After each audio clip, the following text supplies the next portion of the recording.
guys. So I did my life history interview with someone that I've known since kindergarten. He's been a classmate of mine since I moved to Omaha and started school at Montclair Elementary School. I wanted to interview him based on wanting to know the answers of some of the questions that we had been asked in class this semester. He's just been a part of my life kind of just through social media, and I know that he has a really cool story, and so I just thought that some of the questions that we had been asked this semester would be interesting to hear what his input would be. Alex, to me, has been a smart, kind of quiet, genuinely super kind kid since I've known him.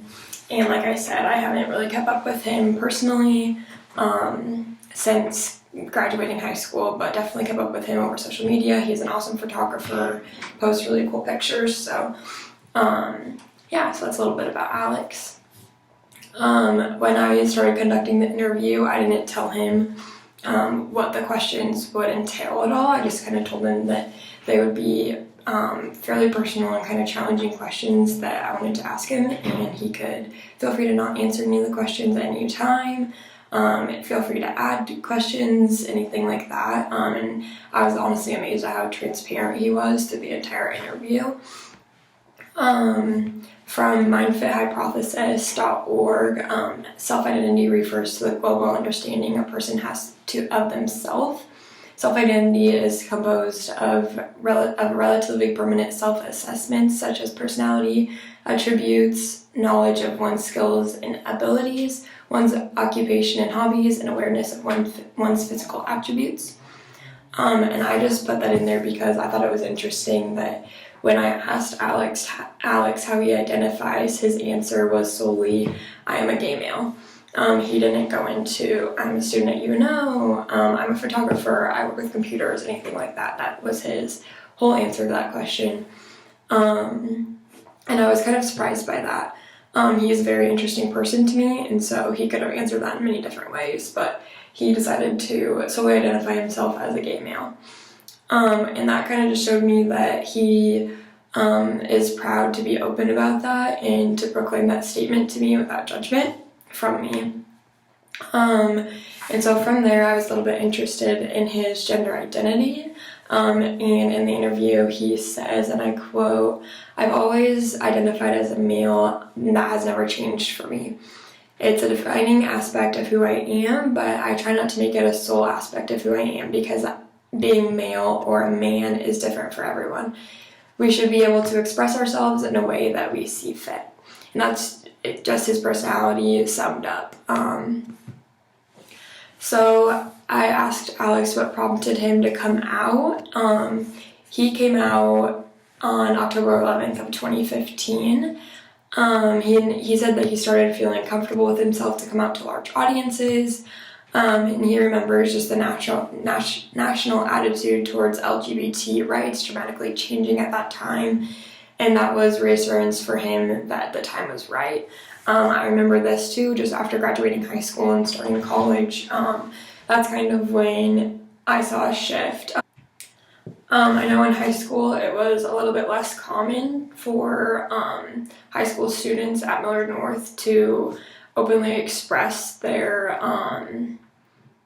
identity, honestly, whether it was if they were part of the LGBT community, whether they had a difference that wasn't the norm of Millard North High School. I just remember that, and so for him to be coming out around 2015, I understand why he would feel more comfortable, just because the world was changing, our culture was changing, things like that. So and leading up to coming out, Alex said that he watched a lot of LGBT short films, coming out videos.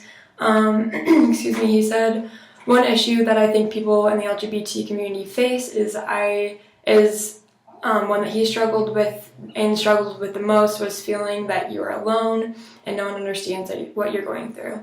So being able to see characters in movies and books and real life, people talk about their coming out had profound impact on how I viewed myself and my sexuality." More about coming out, he came out to his friends first because he thought that they would take it easier than his family. The first time that he had the conversation was on December 2nd of 2011, so we would have been in high school at that time. And he told me that he asked his friend just to meet him after school in the cafeteria, kind of in a secluded corner, and he just outright told him. He said that he didn't want to sugarcoat things, he didn't want there to be kind of like a conversation, he just wanted to come out, he wanted to get it off his chest, he wanted to just see the reaction of his very best friend. And their reaction was kind of like, I know, like, I've thought this, I didn't want to be the one to prompt you to come out to me, but thank you for telling me, and they're very supportive. And so after that, Alex said that he would be driving back and forth from yearbook club and school and extracurriculars and hobbies and things, and he would just over and over start practicing saying, I'm gay.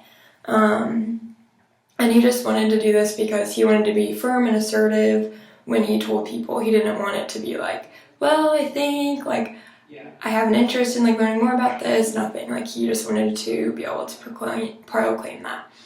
And he just remembers a constant conflict within himself about his sexuality. And in February of 2013, so 2 years after he came out to his very best friend, he came out to his family for the first time. And he remembers them being hesitant and unsupportive.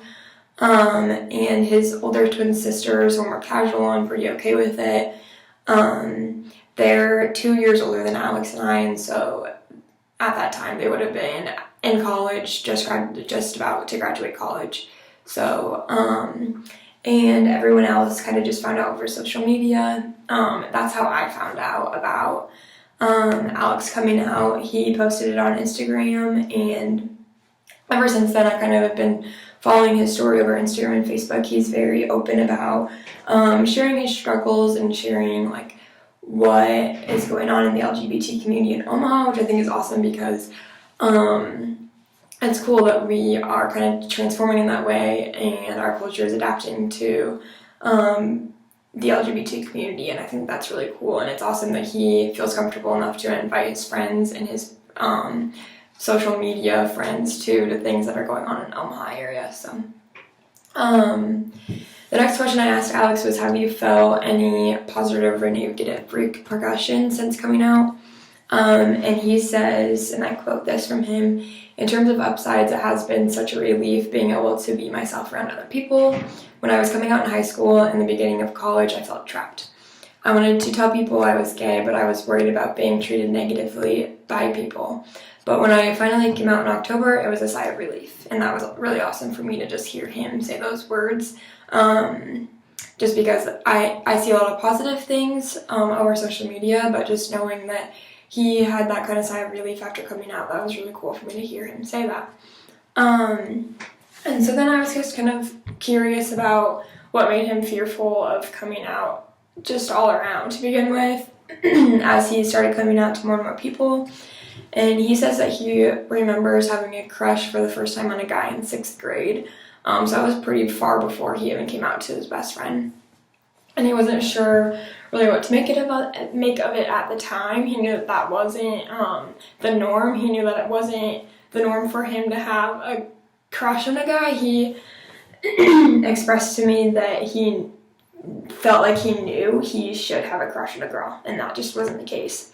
And in 7th grade, he was called a fag for the first time over social media, which ironically became the platform that he used to come out to the general public, I guess. And so that's kind of ironic to me that things have obviously changed over social media just in the last few years even.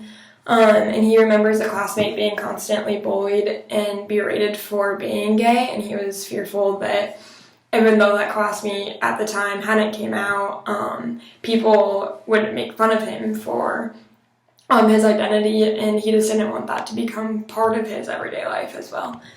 And I asked Alex something that we had been asked in class, and I asked him how he was doing gender during this time of before not coming out, and he said that he tried to keep quiet about any gay tendencies. He said that at the time he figured if he kept quiet and just did masculine things such as wear basketball shorts and hang out with other guys and make fun of other people that were being perceived as gay, then he would divert that attention from himself. And he also expressed to me that that was also kind of ironic because even though he knew he was gay at that time, he was also just contributing to that culture of bullying people who don't feel comfortable in their own skin yet, and he really regrets that. And so that's just another interesting aspect to his story as well. And I asked him, since coming out, how has him doing his gender changed? And he is pleased to express himself more freely now. He feels that he can express himself to not only his friends but to his family. His parents have warmed up to the idea, and they see how happy he is now that he can express himself in every way that he feels. And he still does mainly things like he is very involved in technology and computers, and he wants to be a computer engineer, which is awesome, but also kind of looked at as a male profession. And he also expressed that he mows the lawn. Like, he still does manly things to our culture, but he can more freely listen to whatever music he likes. He feels like he likes Fifth Harmony, he likes Justin Bieber, and Beyonce is one of his favorites. And he just feels like he can more freely listen to these people and support these people and not get made fun of, called a fag, called gay, things called gay in a negative sense. And he also told me that he got a manicure in December for the first time, and he loved how it felt afterwards, and he would do it again. And he had never felt comfortable to go in and be looked at maybe in a funny way just because he's getting a manicure, but he finally felt comfortable enough to do that. And at the end of my interview, I just kind of talked to Alex more as a conversation, more so than questions. And I expressed to him how, even as a girl, a straight, white, female, I try and fit into culture just as much, probably, as he does. And I think that that's not always perceived that way. Relating this interview with Alex back to what we have discussed in class this semester, I remember reading the Kimmel reading on pages 50 through 64. And the post question that week for class was the author states being gay and doing gay life are rituals of coming out. What does he mean by this? And I remember putting in my discussion board his quote, gay and lesbian youth have shown that coming out is a powerful means of confronting the unjust, false, and wrongful social faces and values of prejudice and out culture. Before being out, youths are asked, what can we be and how do we fit into society? And I feel that the author is just saying that the ritual of coming out would answer a lot of unanswered questions for this individual. And I definitely see that. And Alex, I think that obviously, like, from what I've said this whole time, that after he came out, he felt like he could be himself. He now feels like he can express himself in ways that he didn't feel like he could before. And so just through the interview, that's how I related it back to what we have learned this class. And that was one of my favorite readings just because I never really looked at coming out as a ritual, but for people that are in the LGBT community, I definitely see how they would look at that as a ritual in their life before and after coming out, how different that would be.